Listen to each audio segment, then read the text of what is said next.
Nou ja, Andrei, ons is in 'n ander plekkie, bietjie gemakliker. Ons gesels vandag oor jou verhouding met jouself en voor 'n mens oor ander verhoudings kan gesels. Hierdie verhouding met myself is bepalend hoe ek ander mense hanteer, hoe ek oor ander mense dink. Dis so uiteenlopend. En daar is soveel faktore wat bepaal hoe ek oor myself voel. Ek dink jy sê dit reg, ou, die manier wat jy oor jouself dink, die konsep wat jy van self het, die manier wat jy jouself beskou en die goed wat jy toelaat in jouself en nie toelaat nie, het 'n groot impak op elke verhouding, of dit nou van geloof tot met jou baas, jou vriende of met jou vrou of jou man is. En ek dink een van die goeders wat die taalgebruik wat ons baie keer het, is wanneer, ek het nou onlangs weer mense getrou, wat ou so praat van, ek het my ander helfte gekry. En as iets romanties daarom te sê is, ek was half voor die tyd gewees en toe kry ek jou en nou is ek heel. Maar die moeilikheid is, halwe mense is nie veronderstel om te trou nie. Jy is eintlik veronderstel om te trou met iemand omdat jy vol is, en jy wil dit deel met iemand. Jy moet nie in dit instap om te dink, ek is halwe mens en nou moet ek iets hier so kry nie, en as ek nie iets kry nie, dan is ek die hele tyd half nie. Jy moet eintlik, dis dieselfde, die rede om te trou, of die rede om in 'n verhouding in te gaan, is eintlik dieselfde as om die rede om 'n kinders te hê. Is nie, jy moet dit doen om iets te kry nie. Jy moet net op 'n punt kom waar jy sê, ek is nou so vol, ek moet dit deel met iemand.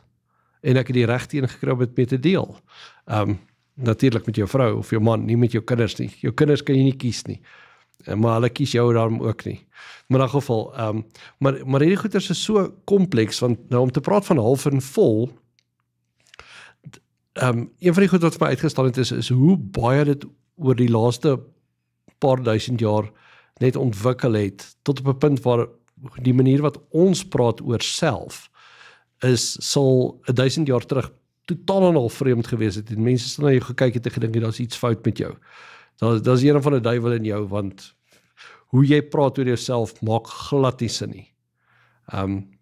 Maar ja, so een van die voorbeelde wat ek wil sê is, my seun het nou die dag so, na skool vinnige op Scratch het hy so 'n game geskryf, en toe sê hy is nou so trots op homself dat hy het reg gekry het. En toe sla dit my, hoe vreemd is dit, dat jy kan trots wees op jouself? Want ek bedoel, vir ons is dit natuurlik. Ja, ek is trots op myself dat ek opgestaan het in daai, of dat ek dit gedoen het, of dat ek my les geleer het, of dat ek nie bly lê het nie, wat ook al het. Ek is trots dat ek hierdie game geskryf het. 2000 jaar terug sou jy nooit trots gewees het op jouself nie. Want die konsep van self het dit nie toegelaat nie. Jy kon trots gewees het op jou koning, of op jou land, maar nie op jouself nie. Die fokus was net totaal en al anders te gewees. So ek het gewonder, kan ek julle so 'n bietjie vertel van net die evolusie van self? Ja, gee vir ons, dit behoort baie interessant te wees. So dalk 'n goeie plek om te begin is waar ons nou is. As 'n mens praat oor wie jy is jy goed of sleg? Dan sal die meeste van ons nou kom op 'n plek waar ons sê, weet jy wat, eintlik is ek inherent goed. Daar's slegte goed wat met my gebeur het, en ek het dalk slegte goed geïntegreer, maar in essensie is ek goed. Waar as jy 'n paar duisend jaar terug gaan, was dit eintlik so half die teenoorgestelde. Jy het hierdie wêrelde gehad wat op mekaar ingewerk het, en jy was aards en gebroke gewees. En jy het geweet, net hier by ons is die goddelike. En jy is nie goddelik nie. Jy het foute en jy het redding nodig, want jy is gebroke. En omdat jy gebroke is, het jy 'n rol gehad in jou gesin, 'n rol gehad in jou familie, jy het 'n rol gehad in jou land, jy het 'n rol gehad in jou geloof. Jy het 'n plekkie gehad, en om oor jouself te dink, dit het net nie sin gemaak nie, want jy was altyd deel van 'n groter eenheid gewees. Jy was so half oop vir alles wat om jou gebeur het en in jou gebeur het. Daar was nie hierdie skeiding tussen buite en binne nie. Alles wat gebeur het, het met jou gebeur. En dit was anders te gewees. So byvoorbeeld, een van die goeders wat ek nou toe wil werk is om te vertel van hoe ons toe gebuffer geraak het in die wêreld buite en binne. Maar die woord om verveeld te wees, om boord te wees, het ek nou weer gaan kyk, ek dink hy is in 1823 die eerste keer gebruik in literatuur. So dan word die woord om verveeld te wees, in die konsep van, ek sit om verveeld wees, is 200 jaar oud. Voor daai tyd was daar nie regtig 'n konsep gewees dat jy verveeld is nie, want daar was nie eens 'n woord vir dit nodig nie. Want as die son opgekom het, of die seisoene het verander, of die koeie het kleintjies gekry, dit wat buite jou gebeur het met binne jou gebeur ook. Daar was nie hierdie skeiding gewees nie. En dit het heeltyd het al goed gebeur om jou, of dit die wind is wat waai of die son is wat skyn, jy was deel van 'n groter geheel. Daar was altyd besig om iets te gebeur. Toe ontwikkel dit na 'n plek toe waar 'n mens so half afgesny is buite binne. Daar's 'n klomp verskillende goeders wat daartoe aanleiding gegee het, maar ek dink een van die grootste ouens wat dit in 'n rigting gedruk het was René Descartes en Blaise Pascal, die filosowe. Wat gegaan het en gesê het is, okay, maar wat van hierdie wêreld om ons kan jy regtig vertrou? Hoe weet jy hierdie tafel is regtig hier? Hoe weet jy ons is regtig hier? Wel, die enigste manier om uit te vind of iets daar is, moet jy eers gaan ondersoek. So jy moet eers betwyfel of dit so is. En as jy dit betwyfel, dan kan jy dit ondersoek en jy kan 'n antwoord kry. En hulle begin toe om te sê, okay, maar wat as dan nie regtig dit is nie? Wat as dit nie dit is nie? Wat as dit nie daai ding is nie? En hulle hardloop het regdeur, hulle betwyfel alles. Hulle sê, wel, die enigste ding wat jy nie kan betwyfel nie, is of ek twyfel. Wat ek bedoel, jy kan nie twyfel of jy twyfel nie. Dan val die hele ding aan mekaar. So, Descartes kom uit by 'n plek waar hy sê, cogito ergo sum, ek dink, daarom is ek. Met ander woorde, my denke konstrueer die goeders, my binneste wêreld bepaal eintlik my buiteste wêreld. Soos want alles buite is buite, maar die goeders wat eintlik bestaan is wat binne is. Dis die enigste ding waar ek nie kan twyfel nie. En daar begin so gebufferde self baie sterk dan groei uit hierdie goeders uit. Soveel so dat 'n mens begin vra, okay, maar wie is ek dan as deel van 'n groter geheel? En soos die wêreld maar ontwikkel word, samelewing, groepe word groter, mense word groter, dorpe word groter, dorpe word stede word groter, en dan kry jy wat, as 'n ander wat nogal oulik hieroor praat, die ou se naam is Emile Durkheim, hy's 'n sosioloog. Hy praat van die era van mobilisering, waar jy nou begin mobiliseer. Voor was jy deel van 'n familie, jy was deel van 'n land, jy was deel van al hierdie goeders, godsdienst, dit was deel van die identiteit en dis net hoe dit is. Jy het nie 'n keuse daaroor gehad nie. Nou mobiliseer jy sodat jy keuse het. Jy kan besluit wat 'n kerk wil ek wees. Jy kan besluit of die mense saam met jou praat of nie. Stem jy mee saam, as hierdie identiteit los van hierdie goeders af wat ontwikkel. En dit gee aanleiding daartoe dat ons begin keuses maak wat ons eie identiteit beïnvloed. Daai eie self, daai eie cogito ergo sum, daai eie ek wat besluit, ek wat dink, ek wat myself oriënteer teenoor die wêreld daar buite, gee aanleiding daartoe dat 'n mens meer gebuffer word deur die goeders buite. Maar dan, ek dink,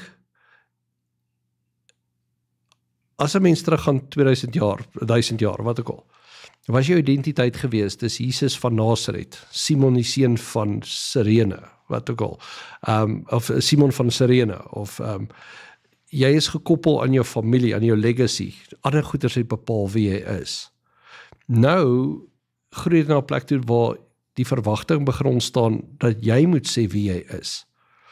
Maar as jy dan moet sê wie jy is, moet jy dit sê op 'n manier, en daarom kry ons byvoorbeeld in die draai van die 20ste eeu, voor die Eerste Wêreldoorlog, en die Eerste Wêreldoorlog, daai tye daarso, begin van die 20ste eeu, dat mense, as jy 'n keuse gemaak het om in 'n sekere groep te wees, dan moet jy dit volhou.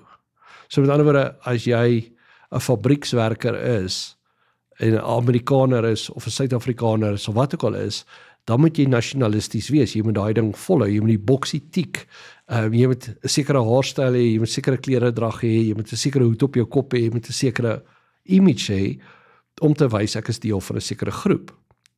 Maar dan gebruik, en dan is dit eintlik, as ek myself in die rede kan val, dan word jou identiteit bepaal deur die keuses wat jy gemaak het, en dan die staat in 'n groot mate wat jou veilig hou binne daai identiteit. Dis die staat wat sal kyk dat die fabriek jou nie uitbuit nie. So daarom kyk die staat uit, waar die familie en die godsdienst, die koning vroeër vir jou uitgekyk het, en jou identiteit vir jou gegee het, nou word jou gekose identiteit, word nou beskerm deur die staat. wat kyk die fabrieke jou nie uitbuit nie. Maar dan kom die Tweede Wêreldoorlog, daar kom ouens werkloosheid, depressies, al hierdie goeters, en jy kry 'n redundancy wat begin ingewerk word. Met ander woorde, dis daai ding van, as jy 'n gloeilamp koop en daai gloeilamp hou vir altyd, dan beteken dit jy gaan nooit weer 'n nuwe gloeilamp hoef te koop nie. So met ander woorde, al die ouens wat in die fabrieke werk, wat nou gloeilampe werk, wat werk het omdat daar gloeilampe is, gaan sonder werk sit. So die eerste manier om te kyk dat die ekonomie nie aan mekaar val nie, en mense nie sonder werk sit nie, die fabrieke nie toemaak nie, is om seker te maak dat hulle moet aanhou gloeilampe maak. So nou moet jy gaan werk by 'n plek, om geld te kry, om 'n ding te koop, wat jy gemaak het, wat die breek, so dat jy kan aanhou werk, om 'n ding te koop, wat aanhou breek, en dan kry jy in die 60s, ideale teen kulturele opkomste, die 70s, Woodstock, al hierdie goeders wat maak dat mense sê, ek is moeg daarvoor om 'n rat in 'n masjien te wees. Ek kan nie opstaan om te gaan werk, om aan te hou werk, om goed te koop, wat vir my voorgehou word as 'n identiteit ding nie. Ek wil my eie ding uitfigure. Maar dan skuif die fokus eintlik nog meer na die binne toe. Tot op 'n punt waar ons vandag kom, waar jou identiteit is so vloeibaar, dat ons bang is om vir ons kinders te sê wat se geloof hulle moet wees. Want hulle moet dit self kies. Ek bedoel, dis so half 'n ding van, ek wil nie vir jou besluit wat se sport jy moet doen nie. Ek sal jou in die begin, as jy klein is, na al hierdie goeters toe vat, maar dan moet jy self 'n keuse maak. Ek sê jy sal 'n kerk toe vat, maar ek gaan nie vir jou sê jy moet 'n Christen wees nie, jy moet self 'n keuse maak vir die Here. Daai hele konsepte van jy moet self kies, is nou al so deel van ons, dit het al duisende jare so binne toe gegaan, dat ons op 'n punt is waar ons glo, ons moet ons eie identiteit genereer.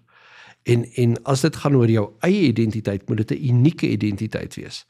Want as jy net iemand anders se identiteit oorvat, wel dan jy 'n slagoffer van manipulasie duidelik. So jy moet jouself kry, jy moet 'n identiteit uitfigure, en dan moet jy dit volhou. En dis waarmee mense soveel angs deesdae het. Ek het 'n ander ou so goeters gelees daai dag wat sê, die depressie wat ons nou voel, is anders as vorige tye. Die depressie wat ons voel, is die uitputting daarvan, om jouself te probeer wees. Want, dit is uitputtend om jouself te wees. Jy moet die hele tyd besig wees om jouself te bewys, en te maak wie jy is, en nie tevrede wees met die ou jy nie, want daar's meer potensiaal aan jou. En die enigste manier, en dis dan die ironie, die enigste manier of ons weet of ons regtig eg is, of ons regtig kreatief en innoverend is met onsself, asof ons hierdie projek is wat moet ontwikkel word, is ons het terugvoer nodig. So nou begin kyk na mense. Sê mense vir my ek's uniek en spesiaal. Sê mense vir my ek's interessant. Sê mense vir my ek's die moeite werd. Maar die moeilikheid is, hulle is besig met dieselfde speletjie. Hulle is ook besig om te kompeteer, om uniek en spesiaal en belangrik te wees. Hulle is besig om vir dieselfde kollig van die samelewing te fight, wat sê, jy is amazing en jy is uniek en jy is 'n wenner. So die moeilikheid is nou vir ons almal te min en te onseker oor wie ons is, tensy die samelewing, tensy mense vir ons kan sê, met likes en views en shares, hoe spesiaal en belangrik ons is. En dan kom ons terug by waar ons heeltemal begin het. In die begin het jy geglo jy is gebroke en jy het hulp nodig van 'n God wat jou red. Nou sit ons by 'n plek waar ons glo, ons is almal spesiaal en uniek en ons is great. Ons het nie redding van buite af nodig nie. Want ons is reg, ons is klaar goed. Behalwe ons voel nog steeds te min. En nou is die antwoord, ons dink, ons moet net dieper werk, ons moet net harder soek in onsself, ons moet net meer bevestiging gee van die keuses wat ons gemaak het, al die goeders. En dis hoekom mense met soveel angs sit. So ek dink angs en depressie is die twee goeders wat die algemeenste is deesdae, en dit gaan regtig alles net daaroor dat dis uitputtend om jouself te wees. En dit is angswekkend om te dink dat jy nie jou volle potensiaal bereik en jouself is nie. So wat ons eintlik nodig het is 'n redder. En ongelukkig het ons dit nou wel weer gemaak dat wel dit gaan oor keuse, want ons dink dit is alles binne onsself. Dat as ons dan God kies, dan word ons gered. Maar die ironie is, dit is eintlik die teenoorgestelde om. Is van die begin van tyd af, is dit altyd die redding kom van buite af, en nie van binne af nie. So ja, as jy praat oor 'n verhouding met jouself, is dit baie kompleks, want ons is 'n generasie wat glo dat die self is 'n projek wat nog gebou word en ontwikkel word. En die fondasie van daai projek is ongelukkig die projek self. En dis maar 'n fondasie van sand. En dis wat dit so kompleks maak om deesdae 'n mens te wees en 'n ouer te wees en hierdie goeters. En ek dink as ons 'n klomp goeters wat 'n mens kan praat, wat hierdie projek dan nou moeiliker maak, soos wanneer jy gesinsverband en al hierdie goeters begin kyk. Ja, dis baie interessant, die agtergrond, jy duidelik 'n bietjie leeswerk gedoen daarom. Maar ek hoor 'n paar goed, en iets wat ek al opgelet het, is dat partykeer is te veel keuse nie 'n goeie ding nie. En saam met te veel keuse wat met die tegnologie gekoppel word en sosiale media spesifiek, plaas druk op jou wat in vorige generasies nie daar was nie. Jy die innerlike spanning of angs wat jy nou ervaar as gevolg van myself vergelyk met almal se posts op Facebook, of almal hoe hulle lyk, dit word jou verwysingsraamwerk. 1000 jaar, 2000 jaar terug, soos wat jy uitwys, het die samelewing bepaal, en jy het dit nie eers bevraagteken nie, want jy het in daardie konteks groot geword. En daar was nie spanning as gevolg daarvan nie, jy het net ingepas, soos wat die samelewing saamgestel was. En soos wat tyd aangegaan het en tegnologie tot die lewe toegevoeg het, verstaan 'n mens die depressie en die angs wat mens vandag ervaar, want waarmee vergelyk die kind wat vandag groot word, waarmee vergelyk hy homself? Met dit op sosiale media. En dis allermins die maatstaf. Wat is my maatstaf? Hoe my maats lyk? Wie sê hulle het die regte verwysingsraamwerk? En dan begin 'n mens verstaan. Om terug te gaan na die huwelik, jy het 'n interessante ding genoem. Mens klim nie in 'n verhouding in of dan 'n huwelik spesifiek as jy nie klaar heel is nie, of jy's nie veronderstel nie. En 'n huwelik is nie 50-50 nie. Dis 100-100. Ek kan nie 50% van die huwelik gee nie, ek moet 100% van my gee. En my maat moet 100% gee. Slegs dan kan dit 'n 200% huwelik wees. Dis duidelik dat die moderne lewe kompleks is. En dat die druk waaronder die moderne mens, veral in besonder kinders het is nog aan die ontwikkel. Hulle verwysingsraamwerk is vloeibaar. En hy beweeg die hele tyd. Ons het gesien, as ons kan net die laaste 20 jaar, hoe tegnologie en hoe sosiale media ontwikkel het, wat my selfbeeld direk vorm. Kan jy verstaan hoe kompleks dit vir 'n jong mens is vandag, om sin daaruit te maak. Maar ek dink ook, 'n faktor wat bydra om tot die moderne tyd te kom, is, ons sien hoeveel gebroke huwelike daar is, hoeveel gebroke huishoudings daar is. Ons sien selfde geslag huwelike, wat 'n hele ander dimensie rondom 'n kind se groot word voorstel of inbring. En dis 'n mynveld van selfbeeld slaggate. Hoe navigeer jy hierdie goed? Jy weet, op 'n stadium het ek verstand en sê, wag so 'n bietjie. Hierdie gaan ek uithaal uit hoe ek groot geword het, dit maak vir my sin.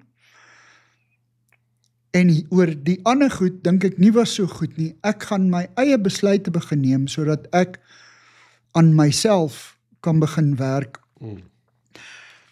En hoe minder jy jou dan met ander mense vergelyk, hoe beter. Want hoe meer ek my vergelyk, hoe meer angs gaan ek ervaar. Niemand's perfek nie, maar sosiale media is almal perfek. Dis absoluut nie die verwysingsraamwerk wat jy gebruik nie. So as ons in 'n moderne konteks inkom, hoe navigeer mens al hierdie goed? Ek dink, jy het nou 'n paar oulike goed gesê.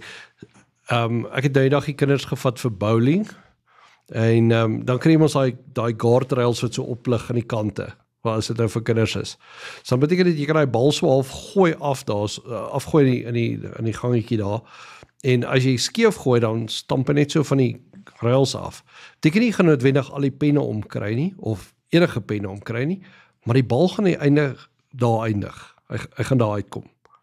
En ek dink dis hoe dit was, ek sê nie vorige eeue was beter nie, want jy was baie meer beperk geweest. Ons het baie enorme vryheid en keuse, soos jy nou gesê het. Alles van wat se geslag jy wil wees, tot wat jou seksualiteit, wat weer 'n ander gesprek is. Identiteit is nou so vloeibaar, dat al hierdie goeders word al hoe kleiner gesny, om te bepaal wie ek is.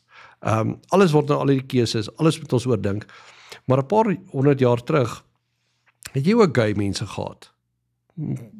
Dit is nie nuut nie, maar jy het so half die guardrails van die samelewing was opgewees om te sê, ja, maar jy het 'n rol in die samelewing. Daar's hy. Jy kan gay wees en jy gaan nog steeds met 'n vrou trou, of met, en jy gaan nog steeds kinders hê, want dis wat verwag word van jou, en dis hoe jy bevrediging in jou lewe gaan kry. Jy gaan hierdie boksie stiek, die guardrails gaan sorg dat die bal daar aan die ander kant uitkom. En of jy nou goeie ouers of slegte ouers gehad het, wel, die samelewing was deel van die ouerskap projek gewees, om te sorg dat die bal daar aan die ander kant uitkom. Dit was baie sterk dit, en nou het die guardrails gesak, en hy sak al hoe verder. En nou is die ding is, enigiets is nou moontlik. Jy hoef nie nou meer 'n boer te wees as jou pa 'n boer was nie. Jy hoef nie nou 'n dominee te word as jou pa dominee was nie. Jy hoef nie onderwyser te word as jou ma onderwyser word nie. Jy kan enigiets word. Maar omdat jy enigiets kan word, wel, nou is daar niks wat vir jou sê wat jy moet word nie. En dis angswekkend. En dis die ding, is jy het gesê, nou 'n beter weergawe van jouself. En dis wel die ding wat ons mee werk deesdae. In ons kop is dit soos, wat ook al weergawe ek vandag is, môre moet ek net beter weergawe vir myself wees. Maar wat is angswekkend, en wel, dit maak jou depressief, want jy is nooit goed genoeg nie. En jy moet altyd nog harder werk, en meer doen. Wat ook al jou prestasie van vandag word, wel, dis net die fondasie van môre.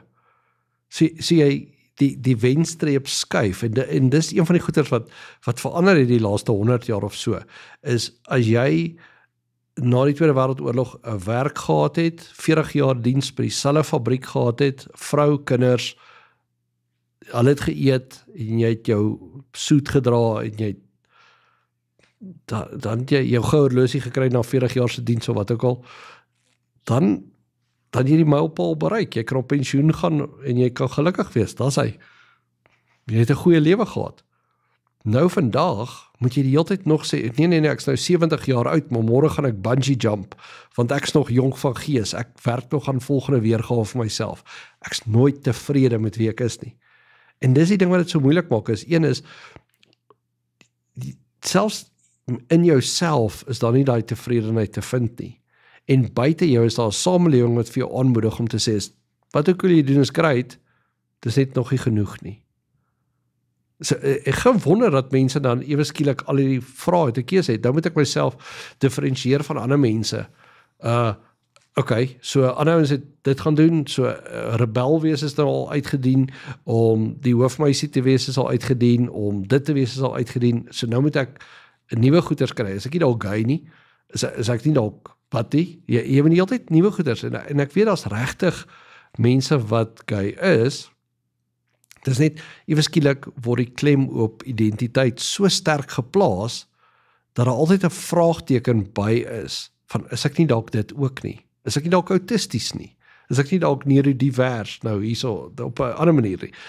Want ons soek almal die hele tyd vir maniere om uit te blink bo al die ander ouens wat die kollig by ons steel, en vir ons sê, en dis die depressing deel, ons is gewoon.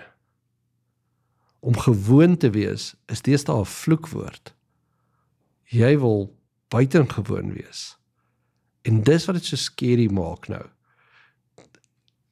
En ironies, dis waar geloof gaan, oor die koning van die heelal, wat afbuk na jou toe en vir jou sê, jy is spesiaal. Jy is spesiaal want jy is myne.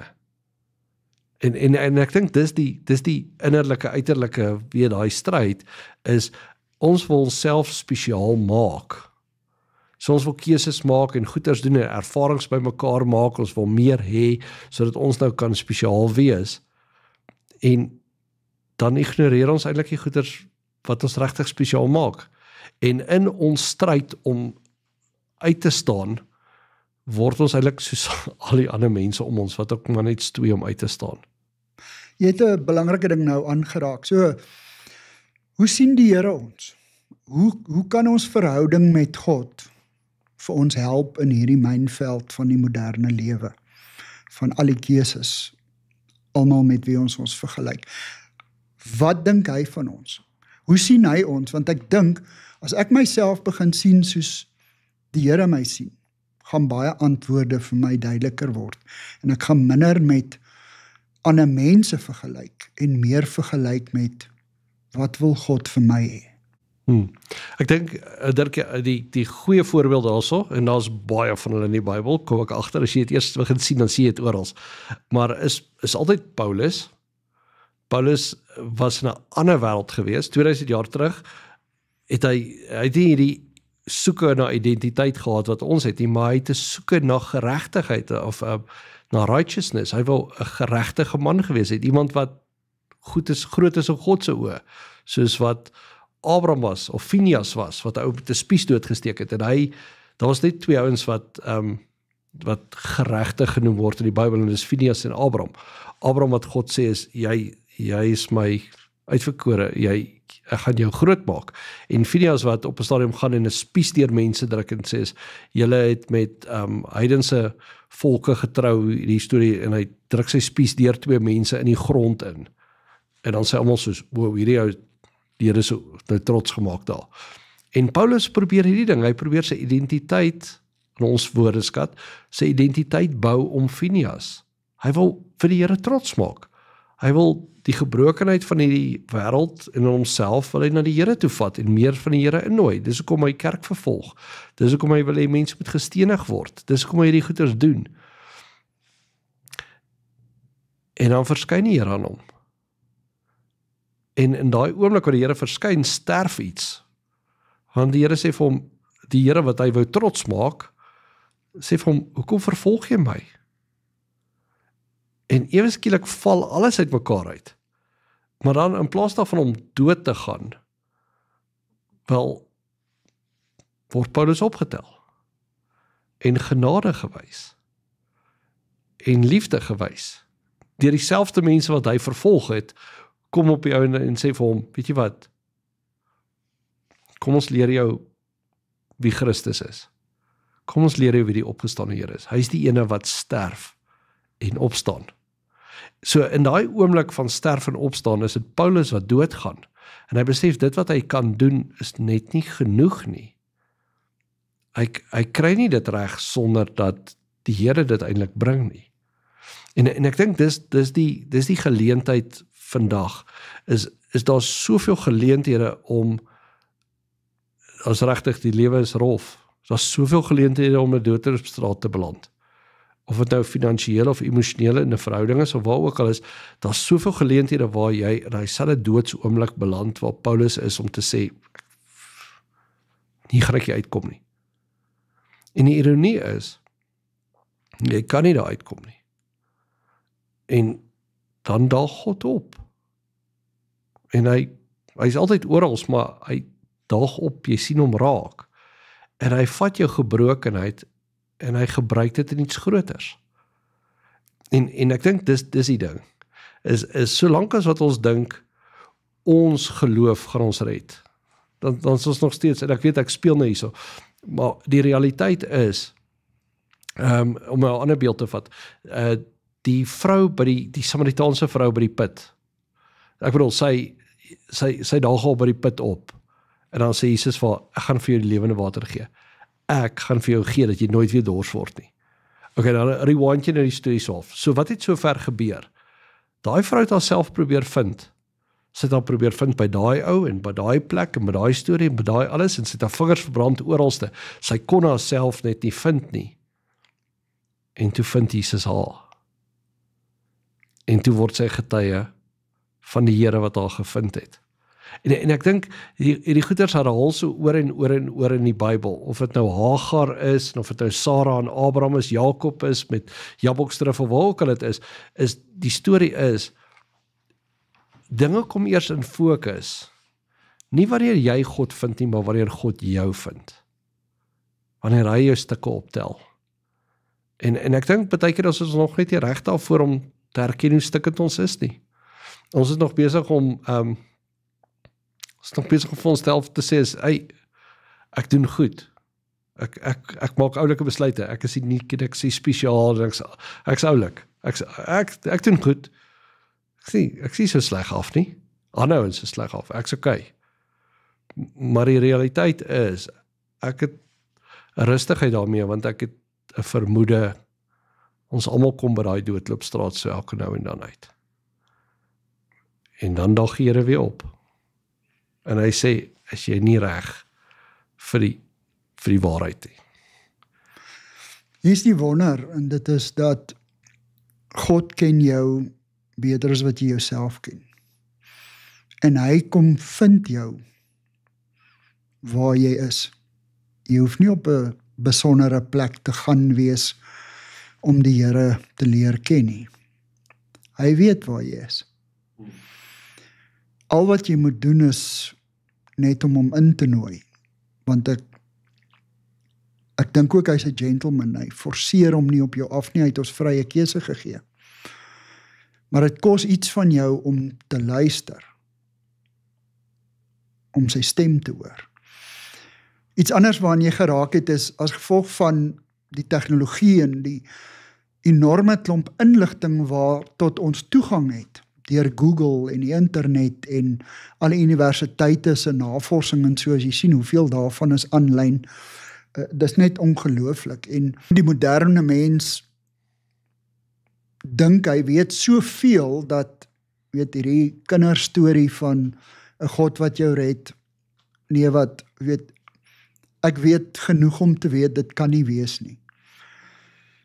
En op die einde van die dag gaan niks gebeur, tensy jy sê, okay, maar ek het niks om te verloor nie.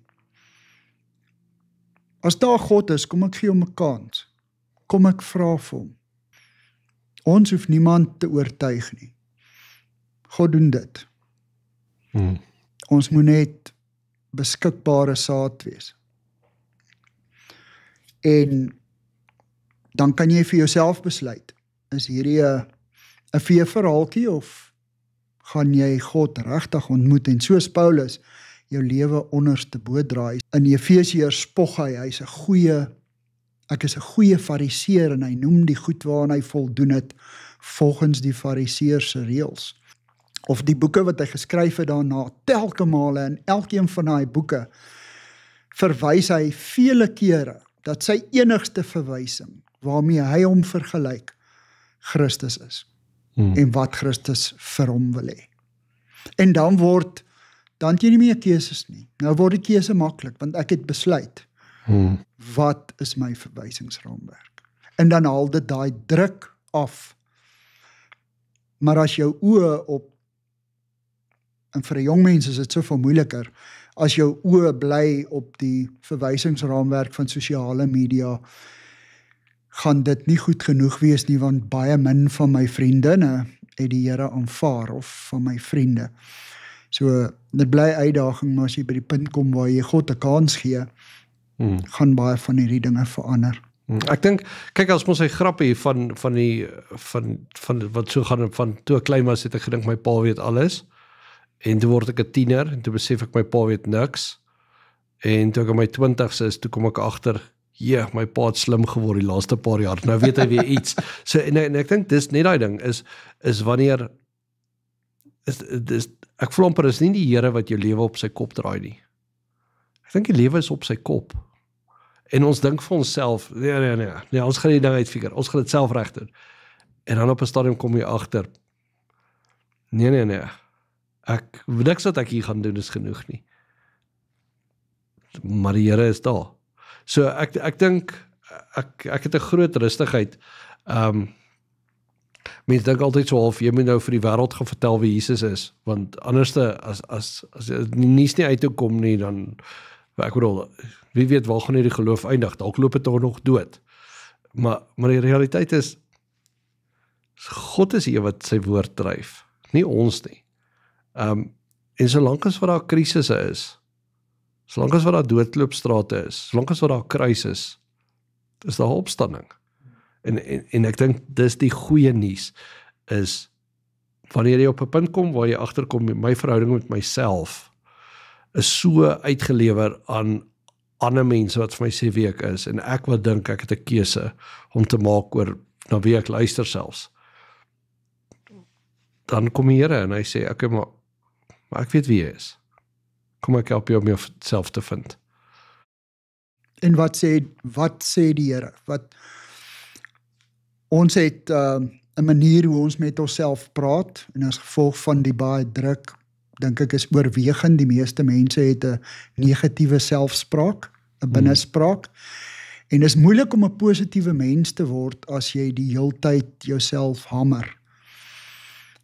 Hoe hanteer jy daai situasie? Hoe word jou selfspraak positief? En wat maak dit positief? Jy sê dit reg, want ons het hierdie selfspraak. Dis die selfspraak wat sê, kyk, ander mense kry meer likes en views as ek.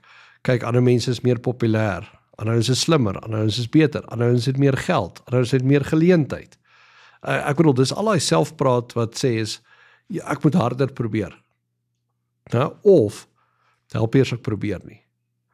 Maar teenoor dit, is daar daai Hillsong liedjie wat sê, I am who you say I am. Dan begin jy, as dit jou selfspraak word, is as jy begin die Here papegaai. Ek dink dan kom jy ergens. Dan word jy vol. Daar's 'n paar woorde wat ek dink in die laaste 50 jaar, sê maar, ontstaan het, wat nooit voorheen bestaan het nie. Byvoorbeeld, depressie. Narcisme, is 'n woord wat in die laaste 30 jaar dalk ontstaan het. En narcisme, as ek dit reg verstaan, gaan uit en uit net oor die egosentriese ek. En om ander te manipuleer rondom wat ek wil hê. En sosiale media en tegnologie blaas dit aan. Want alles op sosiale media gaan oor my. Jy het voorheen aangeraak, my uniekheid. Wie ek is, wie ek wil wees, wie ek moet wees. En as jy nie daar kom nie, want jy's te streng op jouself, perfeksionisme is 'n gevaarlike slaggat, ewen vir die persoon wat sy hart op die regte plek is, en om nie met ander vergelyk nie. As jy so hard is op jouself, dat jy elke fout hamer jouself, jy moet amper 'n ouerlike benadering hê met jou eie selfspraak, en dit is, 'n ouer laat altyd 'n kind toe om foute te maak, en ek en jy het al 2 kinders, ons weet hoe moeilik dit is om te sien jou kind maak 'n fout, en jy's nie hard met hom nie, of hoe sou jy 'n vriend ondersteun wat deur 'n baie moeilike ding gaan? En as jy ander mense so hanteer, hoekom hanteer jy jouself anders? Nou ek weet, is baie makliker gesê as gedaan, maar dis tog jy ken die reëls, want jy pas dit op ander toe, maar ek pas dit nie op myself toe nie. En as jy die punt bereik waar jy besluit, hoorie, ek gaan nie so hard op myself wees nie, daarmee gee ek myself nie toestemming om laat God water oor God se akker loop nie, maar ek mag foute maak, ek's 'n mens. Dan gaan ek dalk op 'n beter plek uitkom met minder depressie en minder angs. Nee, ek dink definitief daar is daar's eenvoudige goeders wat 'n mens eintlik kan doen. Is om net bewus te word van die spanning wat om jou op jou af inwerk, die leemte in jou binneste wat jy dink jy self moet vul. En as 'n mens net vir 'n oomblik asemhaal en sê, okay, maar kom ek doen wat ek kan. Kom ek vertrou die Here. Kom ek vertrou dat daar 'n doel is. Ek dink dan kom 'n mens by 'n ander plek uit. Ons het 'n hele paar goed aangeraak, maar waarmee kan ons mekaar los vandag? Wat dink jy is die padkaart as 'n mens 'n paar bullet points kan gee van hoe gaan ons vorentoe met 'n positiewe verwysing? Ek dink vir my gaan dit uit oor jou verhouding met jouself te binne en 'n buitekant. En vir die meerderheid van die geskiedenis was die verhouding met self eintlik oor jou buitekant, oor die koneksies waarin jy gestaan het. Ergens langs die pad het ons dit binne toe begin skuif. Ek gedink dit gaan oor die innerlike. My verhouding met myself is 'n innerlike saak. En die ironie is, nou verwag ons van uiterlike stimuli, van ander mense se goedkeuring, om die innerlike behoefte nog steeds te vervul. En ek dink dis die leuen wat 'n mens vir jouself vertel, is dat, nee, verhouding met myself is nou 'n ding oor myself, maar hierdie verhouding met onsself gaan nog net soveel en selfs meer nou oor wat buite jou aan die gang aangaan, as wat nog ooit tevore het. So, ek dink die oomblik as 'n mens daai ding begin besef, dan kan jy begin kyk na wat is die impak wat die mense om jou het. En ek kan net getuig hierso van die enigste gesonde plek waar ek vandaan kan kom, is om te sê, my genesing het nie gekom uit myself uit nie, maar uit die genade uit. Ja, dis 'n belangrike plek om te wees. Ek kan opsom deur te sê, daar's faktore buite ons, solank ek weet wat uit daardie verwysingsraamwerk wat my selfbeeld beïnvloed, en dan is daar nader my gesin, my grootword jare, my verhouding met my ouers, hulle verhouding met my, het spesifieke uitwerking op hoe ek oor myself voel. En die volgende punt is, wanneer jy hierdie besef, en jy kom by die punt waar jy sê, goed, ek gaan nou self besluit, hierdie gaan ek, is positiewe dinge, soos ek dit sien, en daar's goed wat ek kan besluit, maar ek wil myself op 'n sekere manier handhaaf. Ek gaan nie myself vergelyk met elke tweede vriend en vriendin se post op Facebook en sosiale media nie. En as my verwysingsraamwerk dan God is, of wat hy van my verwag, dan word die keuses soveel makliker, en daai druk verminder onmiddellik. En dan kan jy die pad vorentoe navigeer, ongeag wat die uitdagings is, want my kompas, my GPS, verander nie. God is gister, vandag en môre dieselfde. Die dinge om my verander, en hy kom vind my daarin. Psalm 23, al gaan ek deur 'n dal van doodskaduwee. Hoe ook al daai dal lyk, of dit politiek is, of dit die moderne samelewing se versoekings en allerlei goed is, hy sal my daar kom kry, solank my verhouding, solank ek aanhou kalibreer met wat sy wil vir my lewe is. Dankie, Andrei, vir jou tyd. Ons gesels volgende keer weer saam. Dankie, Dirk.